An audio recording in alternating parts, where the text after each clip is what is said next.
kusoo dhawaada barnaamij kooban oo aan kaga hadli doono maalmaha xorriyadda Soomaaliya. Maanta oo kale waa maalin ku weyn ummadda Soomaaliyeed meel waliba ay daafaha dunida ay kaga sugan yihiin. 26 Juun 1960 waxaa xornimada qaatay gobollada waqooyi ee dalkeena Soomaaliya. waana maalintii ugu horeysay ee calan Soomaaliyeed laga suro ciidda Soomaaliya. sidoo kale 1 Luulyo 1960 sidoo kale waxaa xornimada qaatay gobollada koonfureed ee dalkeena Soomaaliya. waxaana midoobay labadii gobol ee waqooyi iyo koonfur.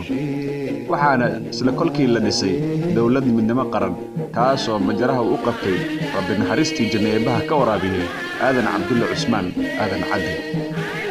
waxaana halkaa ka bilowday waayihii wanaagsanaa ee ummadda Soomaaliyeed. waxaana isagoo dulaysan ciidda Soomaaliya ka dhaqaaqay gumeystihii reer Yurub.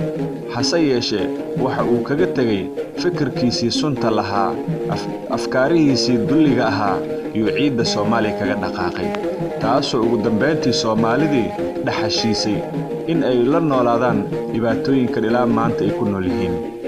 dhibaato iyo musiibo oo idilna waxay dhacday 1991 kadib markii ay burburtay midnimadii iyo wadajirkii ummadda Soomaaliyeed. taa oo ay sababteeda leedahay gumeystaha reer Yurub oo kaga tegay fikirkiisii sunta lahaa. hase yeeshee Soomaali weyn marna ma aynan dhimanin, laakiin waxaa shaki ku jirin dhageystayaasha qaaliga ah oo Soomaali weyn waa ay xanuunsatay laakiin ma aynan dhimanin. kuwa doonaya inay ciidda Soomaaliya iyo dhulka Soomaaliya dib u hantaan oo ay kala qaybsadaan, haddaba dhageystayaasha qaaliga ah qof walba waa inuu ogaadaa in Soomaali weyn xanuunsatay laakiin aynan dhimanin. insha Allah wayna iman doontaa Soomaali weyn oo mid ah oo awoodeedii iyo sharaftii iyo karaamadii ay lahaydna dib ay u hanan doontaa. Soomaali weyn way soo laaban doontaa. waxaan ku leeyahay dhageystayaasha qaaliga ah, Soomaali weyn waa ay xanuunsatay laakiin marna ma aynan dhimanin. waa walaalkiin Cali Maxamed Jalle oo alaaba si toos ah kala soo xiriira magaalada Muqdisho, caasimadda Soomaaliya.